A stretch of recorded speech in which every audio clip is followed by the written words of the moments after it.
Bonjour et bienvenue dans Entreprendre avec équilibre, le podcast qui t'aide à créer ta vie d'entrepreneur en pensant à ton bien-être. Pris dans nos projets pro et le rythme palpitant de la vie d'entrepreneur, parfois on s'oublie. Alors comment trouver un équilibre entre le pro et le perso ? Comment soigner sa santé physique et mentale en gérant son business ? Comment entreprendre et profiter pleinement de sa vie ? Si tu te poses ces questions, ce podcast est fait pour toi. Chaque mois, découvre des épisodes pour t'aider à mener une vie harmonieuse et épanouissante. Une vie qui te permet de concilier à la fois le pro et le perso. Une vie qui te permet de trouver ton propre équilibre. Bonjour et bienvenue dans l'épisode d'aujourd'hui sur comment créer sa propre routine bien-être avec Virginie Barré. Virginie est déjà intervenue dans un épisode précédent.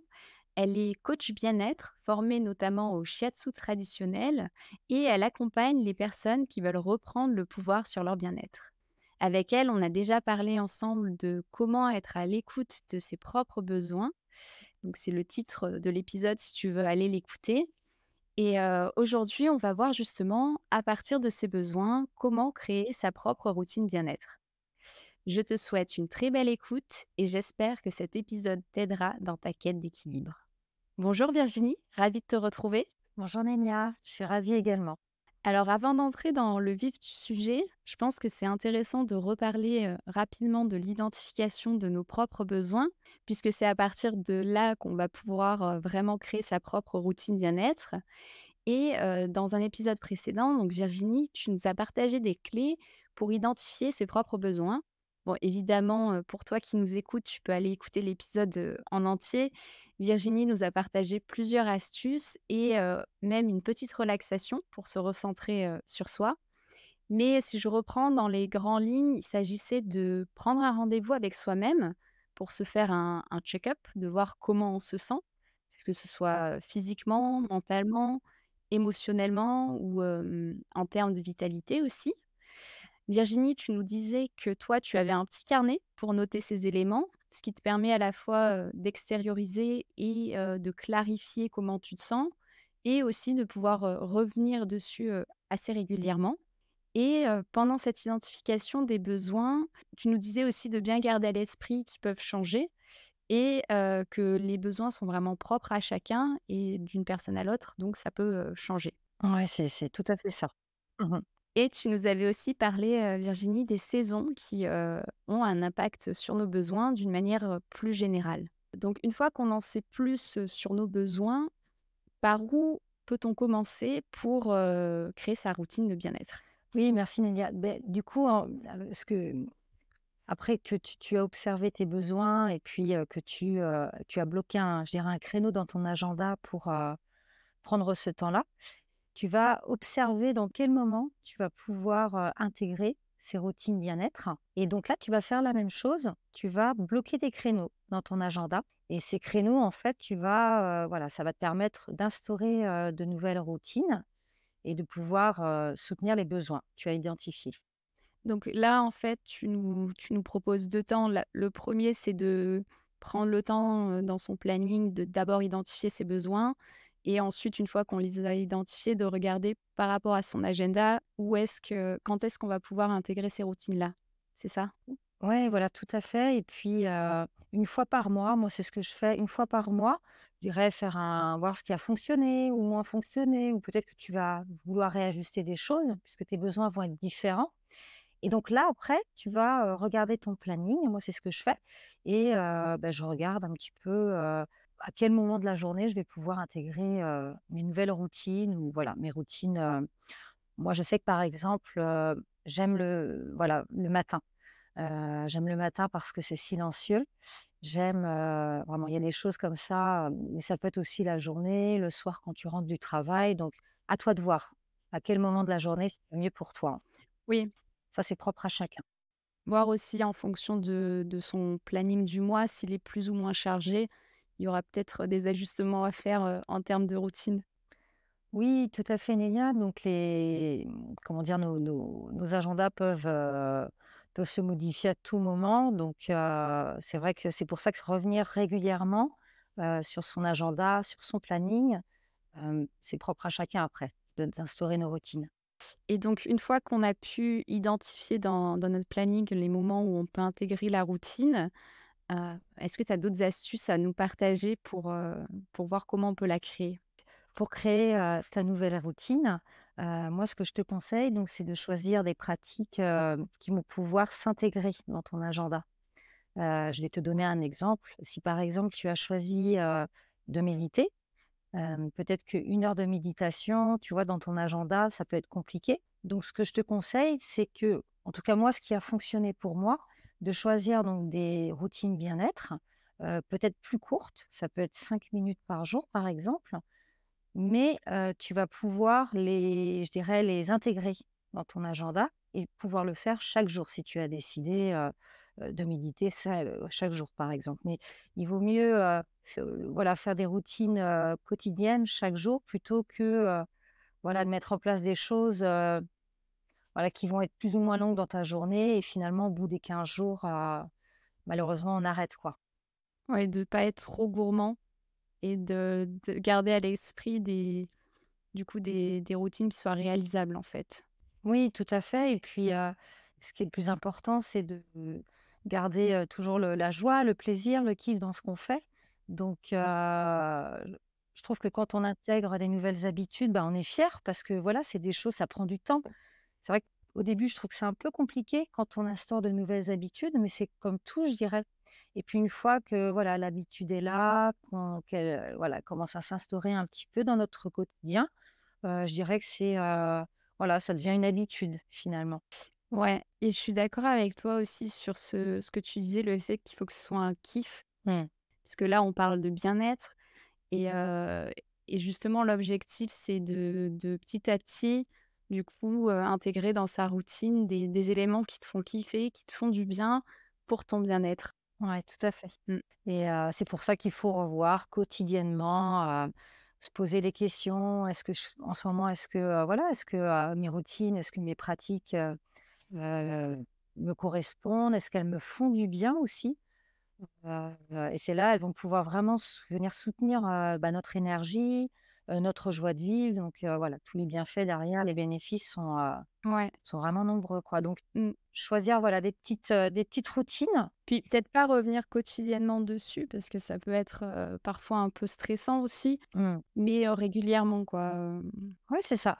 En fait, c'est être à l'écoute, de ses ressentis, de soi. Mais voilà, moi, je me suis rendu compte que, parfois, moi, voilà, je mettais des routines un petit peu plus longues et le fait plutôt que voilà, de mixer un petit peu les routines aussi et de choisir des routines un peu plus courtes et ben, je les maintiens plus longtemps dans mon agenda et dans mon quotidien.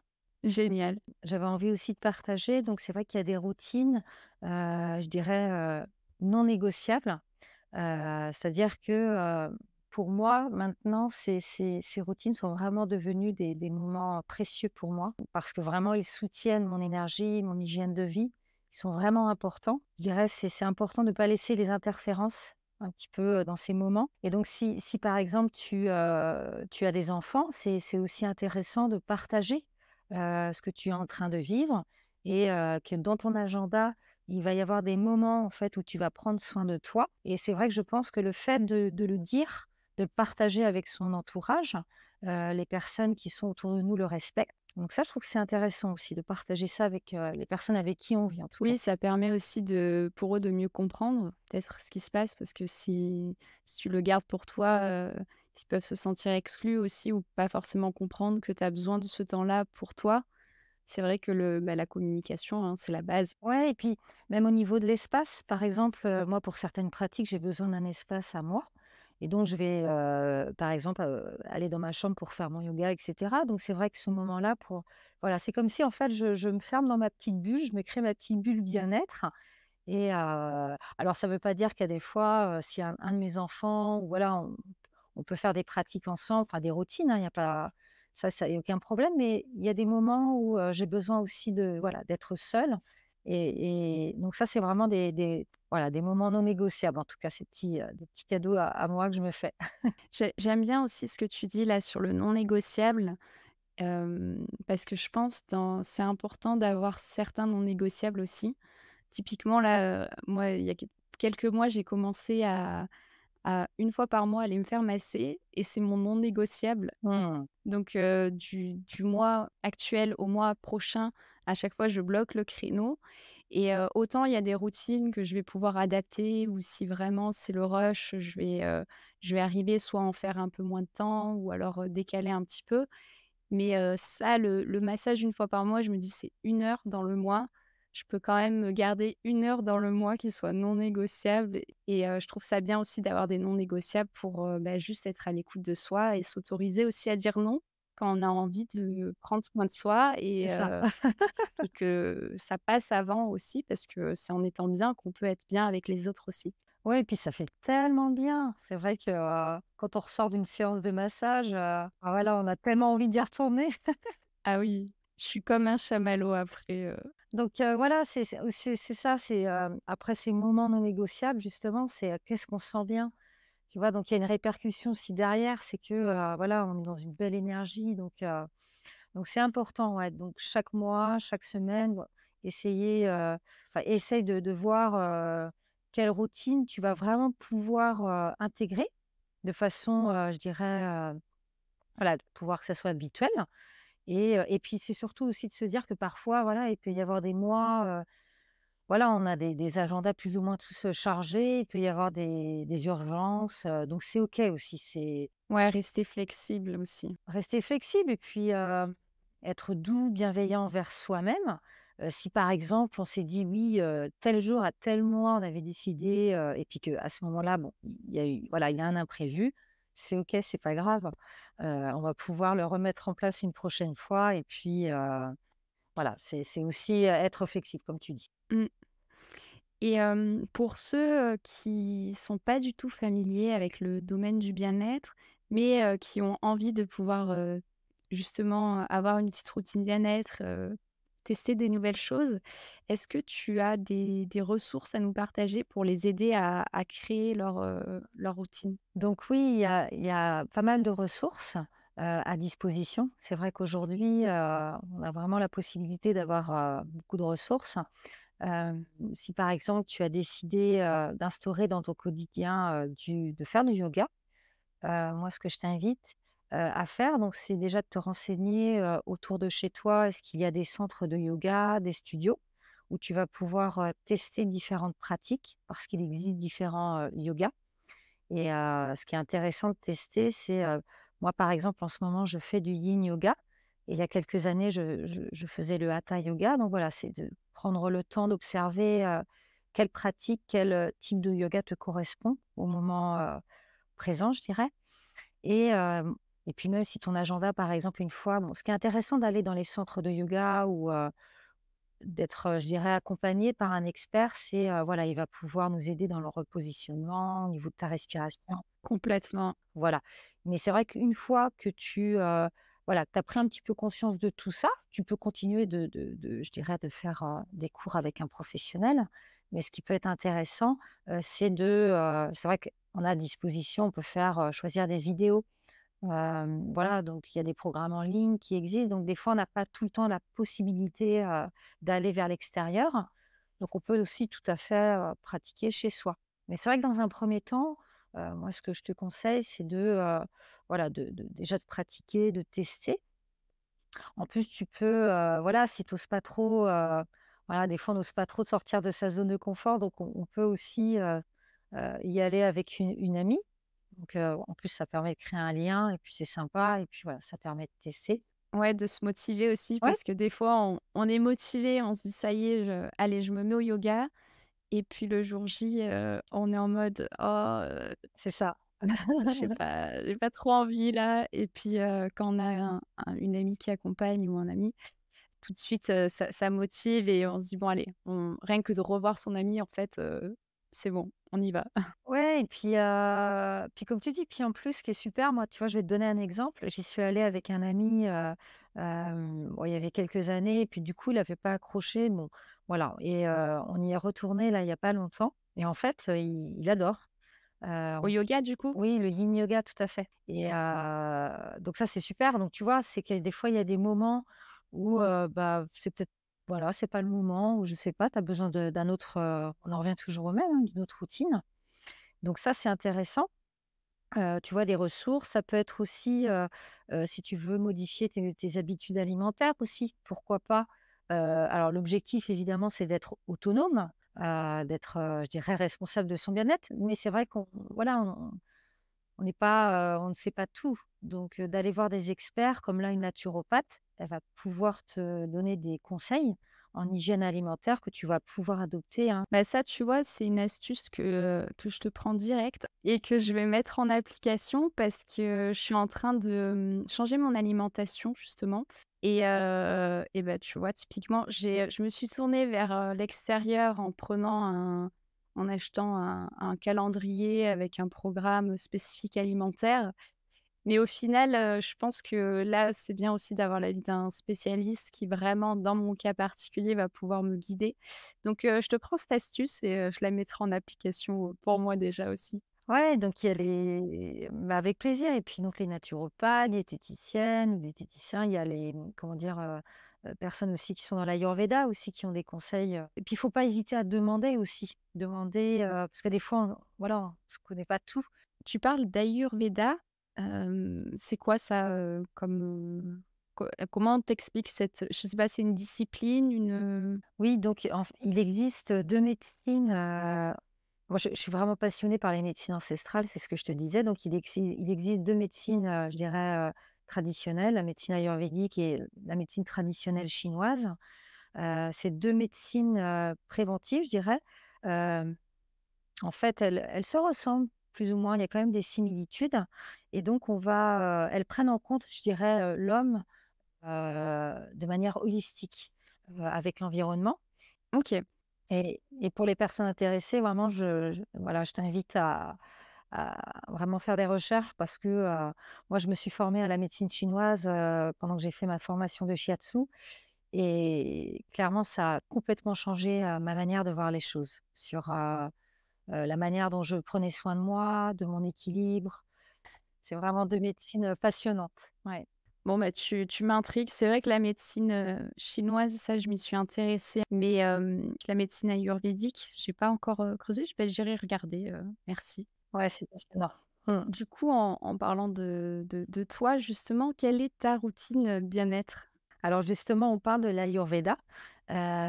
Pour tout dire, en fait, donc moi, je suis allée, plusieurs années en Inde. J'ai voyagé, Génial. ouais, pendant presque 8 ans, on partait en Inde avec mon chéri et j'ai découvert donc la médecine ayurvédique et dans cette médecine ayurvédique, il y a vraiment des pratiques, je dirais là-bas, qui voilà, qui font naturellement. C'est un savoir, je dirais un savoir-vivre, un savoir, ça fait partie de leur vie, en fait, de leur quotidien. Et depuis que je suis partie, en Inde, il y a vraiment un rituel qui est resté, avec d'autres aussi, mais le gratte-langue. D'accord. Alors là, tu m'intrigues. Donc en fait, c'est une pratique qui existe depuis, voilà, depuis des siècles et dans les médecines ayurvédiques, comme on parlait tout à l'heure et la médecine traditionnelle chinoise, et comme en médecine occidentale, hein, la langue, c'est vraiment elle est révélatrice de notre santé en général. Et le principe du gratte-langue, consiste en fait, on va retirer, le dépôt qu'il y a sur, la langue, ainsi que les bactéries accumulées. Donc l'idée, c'est vraiment d'éliminer les toxines, voilà. OK. Donc ça, c'est quelque chose que je fais, tu peux regarder, hein, sur internet, et voilà, parce qu'il existe plusieurs types, hein, de gratte-langue. Mais voilà, ça, c'est quelque chose que je fais tous les matins en me levant. C'est la première chose que je fais. Ensuite, je bois un verre d'eau tiède. Une fois que j'ai fait le gratte-langue, un verre d'eau tiède. Alors soit j'attends, et je fais mes pratiques ou alors je déjeune. Ça dépend un petit peu, voilà, déjà du temps que j'ai et puis, qu'est-ce que j'ai, voilà, qu'est-ce que j'ai envie. OK. J'ai choisi également de, mettre en place la gratitude, heu, comment dire? Donc, chaque matin ou ça peut être le soir, ça dépend. Mais j'aime bien le matin. Hem, Pourquoi le matin? Ça me permet d'éprouver de la reconnaissance. La reconnaissance pour les petits moments de vie, qui m'apportent du bien-être. Donc j'écris dans mon petit en fait, j'ai un petit carnet de gratitude et je note, voilà, les choses pour lesquelles je suis reconnaissante, les petits moments, des enfin voilà, des petites choses comme ça et ça me procure vraiment un sentiment de bien-être. Donc ça me fait vraiment du bien. Ouais, au final, de faire ça le matin, ça te fait bien commencer la journée. Tout à fait. C'est vrai que moi, j'avais l'habitude d'en entendre parler plus enfin et je l'ai fait à un moment donné, j'ai arrêté, mais pendant un moment donné, je l'ai fait et c'était plutôt le soir sur ce qui s'était passé la journée. Mmh. Mais bon, ce qui permet, du coup aussi d'aller, s'endormir de manière plus paisible.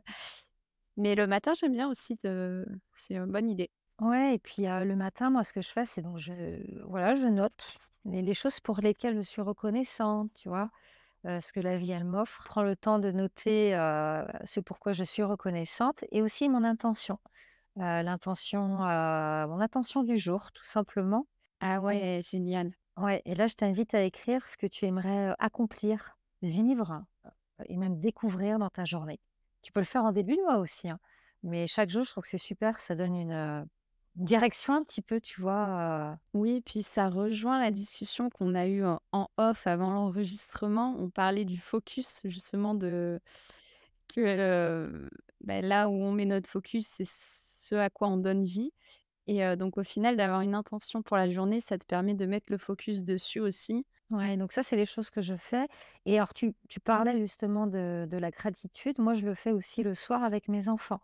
On le fait au moment du coucher. J'aime bien qu'ils se couchent avec une petite note positive et parce que, bah, parfois, il y a eu des journées un peu plus compliquées que d'autres. Il y a quand même toujours eu des petits moments de joie, si on cherche bien, si on fouille un petit peu et j'aime bien qu'ils s'endorment, avec cette note-là. Donc on fait les 3 kiffs, les 3 kiffs de la journée Trop et bien. ouais, ouais, ouais, donc ça, c'est quelque chose que j'aime bien faire et puis ça permet aussi de leur faire découvrir la gratitude, aussi aux enfants. Donc ouais, on sème une petite graine.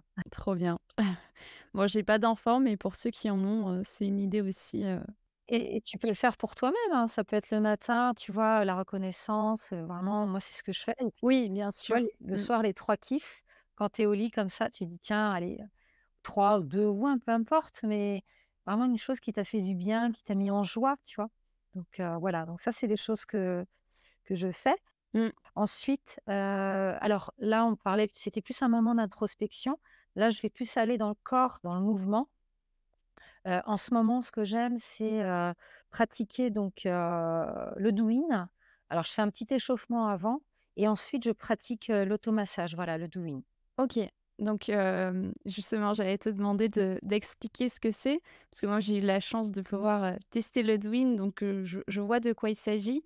Mais je pense que, tout le monde ne sait pas forcément et moi, je l'ai découvert avec toi, hein. Donc si tu peux nous en dire un petit peu plus sur, ce que c'est? Oui, avec plaisir. Le douyin veut dire automassage. On le retrouve dans les 2 médecines, justement, la médecine ayurvédique et la médecine traditionnelle chinoise. Elles sont différentes. En médecine ayurvédique, tu vas pouvoir t'automasser avec de l'huile, par exemple.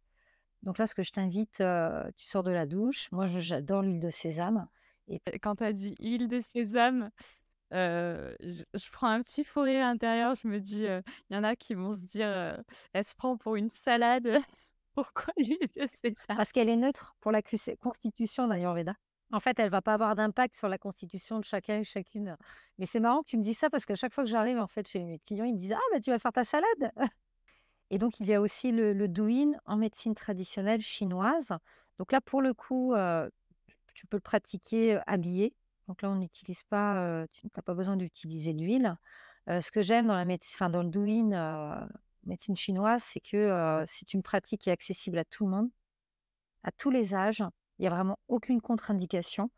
Il y a juste le fait que mais comme tout en fait, être à l'écoute de soi, de ses je dirais de ses limites, Oui, de pas forcer, voilà, de pas forcer. OK, donc oui, c'est au final, c'est, une discipline, je pense qu'on peut dire qui, d'automassage. Alors, je sais que moi, la première fois qu'on me l'a expliqué, ça restait très, théorique. Pour moi, j'avais du mal à imaginer, Ouais, mais en fait, c'est avec des tapotements et ça vient, enfin, t je te laisse expliquer cette partie-là aussi, que tu expliqueras mieux que moi. oui, bah, tout simplement donc là, tu vas pouvoir, il va y avoir différents mouvements, des tapotements, des lissages, des frictions avec, tes mains, donc sur l'ensemble de ton corps et L'idée, en fait, c'est de refaire circuler l'énergie, tout simplement. D'accord. Donc il va vraiment y avoir des je dirais des séances de douyin où tu vas pouvoir calmer ton énergie et à l'inverse, le matin, des comment dire? Des séances qui vont venir, monter un petit peu l'énergie et vraiment t'apporter de la vitalité et voilà, donc ça, c'est vraiment l'idée, principale, c'est vraiment de rééquilibrer, l'énergie via des mouvements qui sont effectués, voilà. OK, oui et donc tu disais que toi, le Douyin aussi, ça fait partie de ta routine? Voilà, donc j'aime bien, avant de commencer le douyin, faire un échauffement tout simplement, échauffer mon corps pour, dénouer un petit peu les articulations et puis ensuite donc je pratique, le douyin du matin. Donc j'ai vraiment, des séances qui sont adaptées pour ça, que j'ai moi-même, voilà, que je me suis co-créé moi-même et surtout ce que j'avais envie de te partager, par rapport à ta routine, c'est de te célébrer dans ton quotidien. De prendre un moment, pour célébrer tes nouvelles actions, tes nouveaux choix parce que, voilà, tu as pris ce temps pour toi et se célébrer, je trouve que, voilà, on ne fait pas assez et pourtant c'est aussi, c'est important. Je te rejoins là-dessus et alors avant de se quitter, tu nous as préparé une petite surprise. Je te laisse l'annoncer. Oui, donc je propose un challenge Douyin donc qui va débuter le 22 septembre et donc je vais, voilà, je ne peux pas en dire plus parce que j'ai envie de garder la surprise, mais en tout cas, si toi tu es curieux ou curieuse de découvrir cette nouvelle pratique et voilà, que tu as envie de mettre de nouvelles choses dans ta boîte à outils bien-être, voilà, c'est avec grand plaisir que tu viennes participer et puis en plus, je donnerai des petits conseils en hygiène de vie, voilà. J'adore. Bah, merci beaucoup, pour ce cadeau. Moi, je le ferai dans tous les cas, ce challenge. Avec plaisir. Une petite question, donc il commence demain, hein, mais pour ceux qui, écoutent l'épisode plus tard, est-ce qu'il sera toujours accessible, ce challenge? Est-ce qu'on pourra le faire à tout moment? Je mettrai le lien dans la description, mais voilà, en termes de temporalité, est-ce qu'il sera toujours accessible? Oui, oui, oui, avec grand plaisir. Oui, oui, ouais, ouais, tout à fait. Génial et tu me disais aussi en off, mais si, toi auditeur, auditrice, tu as des questions, Virginie, sera ravie de pouvoir y répondre et d'ailleurs ça me fait penser, comment on peut te contacter Virginie? Donc sur les réseaux sociaux, Facebook, Instagram, LinkedIn et puis, via mon site internet. Super. Bah, on arrive, à la fin de cet épisode. Merci, Virginie pour toutes ces astuces. Merci à toi, Nénia. C'était vraiment très, très chouette. Un plaisir partagé et donc un petit résumé là de l'épisode, dans les grandes lignes, pour créer sa propre routine bien-être.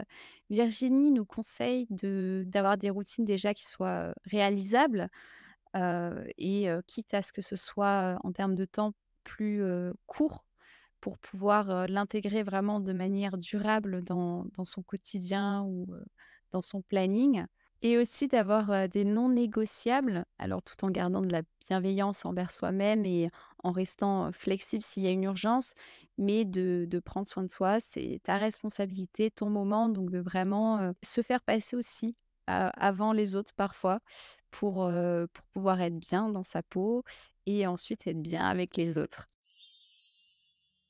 Merci pour ton écoute.